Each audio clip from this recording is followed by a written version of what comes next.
They say water remembers. But what if it also haunts? Tonight, we plunge into the eerie depths of lakes and shipwrecks, where phantom crews still roam sunken decks, and tranquil waters conceal restless spirits. From cursed lakes to ghostly wrecks, these tales aren't just folklore, they're warnings. The water looks calm tonight. A silver sheen stretches across the lake, broken only by the ripple of a breeze. To anyone passing by, it's peaceful, serene even. But those who linger know better.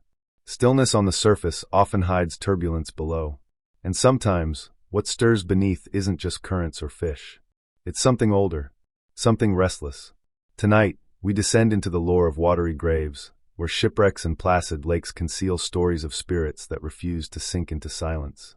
Water has always been a liminal space, a threshold between worlds. It nourishes life, yet it swallows it whole. Sailors, fishermen, and wanderers have long whispered that the dead claimed by water do not rest easily. Unlike the earth, which buries and seals, water suspends. Bodies drift, ships linger, and memories echo in the currents. That's why tales of waterbound hauntings persist. They are not just ghost stories, they are reminders of unresolved endings. Consider the wreck of the Mary Celeste. Though its mystery lies more in abandonment than haunting, countless divers claim to feel a presence when exploring ships like hers. Phantom crews still pacing the decks, invisible hands tugging at ropes, the faint clang of a bell underwater where no sound should carry. In the Great Lakes, divers tell of spectral sailors who appear in the murk, their faces pale, their uniforms intact, as if frozen in the moment of disaster. Some say these apparitions beckon, urging the living to join them in their eternal voyage. Others describe sudden chills, the sensation of being watched, or the eerie sound of footsteps echoing through flooded cabins. Shipwrecks are more than ruins. They are tombs. And tombs, as history reminds us, are rarely silent.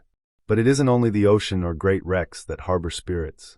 Lakes, those seemingly tranquil mirrors of sky, are notorious for their own hauntings. Take Lake Ronkonkoma in New York. Local legend tells of a Native American princess who drowned herself there centuries ago.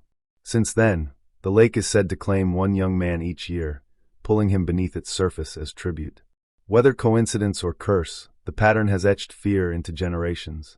Or Loch Ness in Scotland, where the famous monster overshadows quieter tales of ghostly figures seen drifting across the misty waters. Fishermen speak of voices rising from the depths, calling their names, luring them farther from shore. Lakes are deceptive. Their placid surfaces conceal not only depth but history. Wars fought nearby, lovers lost, accidents unrecorded. Each ripple may carry a memory, each shadow a presence. Why do these aqueous legends endure?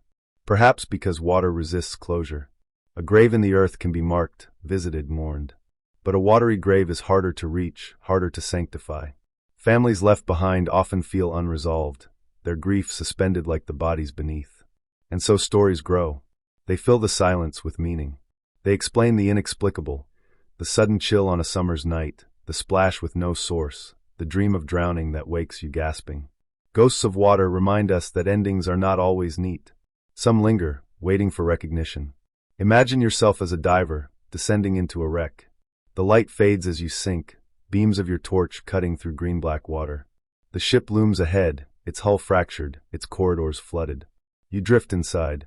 At first, it's quiet. Then you hear it, the faint creak of timbers, though the ship has long been still. A shadow moves past, too quick to be another diver. You feel the tug of water against your suit, as if someone brushed by. You turn, and for a moment, you see them, sailors frozen in time, their eyes wide, their mouths open in silent cries. Then they vanish, leaving only the echo of their presence. When you surface, the air feels heavier. You've carried something back with you, an awareness that the wreck is not empty. Water is memory. It holds what we cannot see, what we cannot bury. Lakes and shipwrecks remind us of the fragility of life, the suddenness of loss, and the persistence of spirit. So the next time you stand by a lake at dusk, or gaze across the ocean's horizon, listen closely. The surface may be calm, but beneath it, stories stir. Phantom crews still navigate their wreckages. Unseen presences drift beneath tranquil waters. And if you feel a chill, if you hear a whisper, don't dismiss it too quickly. The dead claimed by water may not rest. They may be reaching out, reminding us that beneath the surface, nothing is ever truly gone. If you love chilling legends and haunted history, hit that like button and subscribe to Wired 4 Wonders Tales. there's always more lurking beneath the surface.